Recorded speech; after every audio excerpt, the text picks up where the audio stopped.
बिस्मिल्लाहिर्रहमानिर्रहीम। अस्सलाम वालेकुम फ्रेंड्स। दोस्तों, आज की इस वीडियो में हम टेफ्लॉन रॉड को देखेंगे। स्क्रीन के ऊपर आपको टेफ्लॉन रॉड नज़र आ रहे हैं। आज की इस वीडियो में हम इसको डिस्कस करेंगे, इनकी केमिकल कंपोजिशन को और इनकी प्रॉपर्टीज़ को डिस्कस करेंगे। तो मेरी इस वीडियो को शुरू से लेकर आखिर तक ज़रूर देखिए ताकि आपको इस टेफ्लॉन रॉड की सही से समझ आ सके। तो चलिए दोस्तों, बिना वक्त ज़ाय किए शुरू करते हैं आज की इस वीडियो को। फ्रेंड्स, स्क्रीन के ऊपर आपको टेफ्लॉन रॉड नज़र आ रहे हैं। बेसिकली ये टेफ्लॉन जो है ये डाया के हिसाब से 1 मीटर की लेंथ में ही अवेलेबल होते हैं। हम इसको अपनी रिक्वायरमेंट के मुताबिक कट करके यूज़ कर सकते हैं। ये तो दोस्तों टेफ्लॉन रॉड की लेंथ के बारे में आ गया। अब हम इसकी केमिकल कंपोजिशन को देखते हैं और इसको हम कहते हैं कि ये टेफ्लॉन को हम टेफ्लॉन कहते हैं।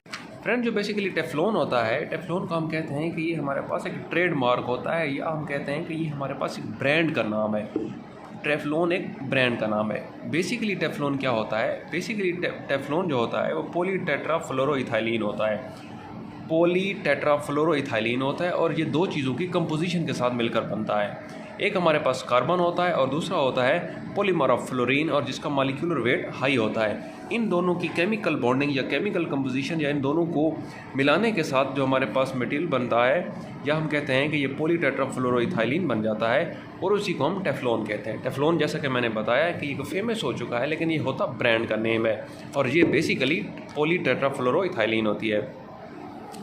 और उसके बाद दूसरा मैं आपको बताता चलूँगा, ये जो दोस्तों टेफ्लॉन होता है एक प्लास्टिक मटेरियल हम यूँ समझ लें कि ये प्लास्टिक मटेरियल की तरह होता है, और इसका जो शोर हार्डनेस है वो ग्रेड डी में आती है। शोर हार्डनेस के बारे में मेरे चैनल पे वीडियो मौजूद है, मैं इसका वीडियो का लिंक मैं आपको डिस्क्रिप्शन में दे दूँगा, वहाँ से आप शोर हार्डनेस को डीपली स्टडी कर सकते हैं। जो टेफ्लॉन होती है वो कौन सी होती है? क्लास डी टाइप में आ जाती है, मतलब जो रिजिड टाइप होती है। उसके साथ साथ जो ए टाइप होती है वो फ्लेक्सिबल मटेरियल, जो फ्लेक्सिबल टाइप में आ जाती है। उसके बाद दूसरी इसकी प्रॉपर्टी की बात बताता चलूँ कि ये जो टेम्परेचर होता है कि कितने टेम्परेचर को ये बियर करता है। ये टेफ्लॉन बेसिकली 500 फ़ारेनहाइट या 260 डिग्री तक टेम्परेचर बियर कर सकती है।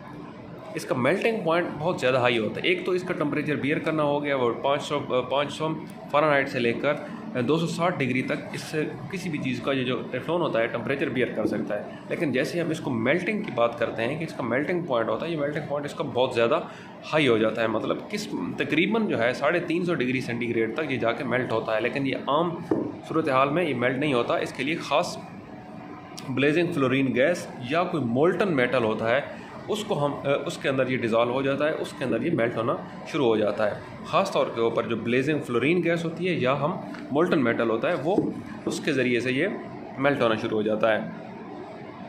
टेम्परेचर के बारे में मैंने आपको बताया कि ये जो है लो टेम्परेचर पे बहुत ज़्यादा स्टेबल होता है, अच्छे तरीके से काम करता है, और इसकी टेम्परेचर जो बियर करने की रेंज होती है वो 500 फ़ारेनहाइट से लेकर 200 या हम कह सकते हैं कि 260 डिग्री तक होती है।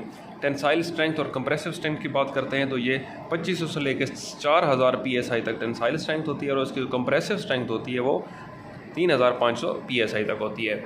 ये दोस्तों टेफ्लॉन का एक शॉर्ट सी डिटेल थी।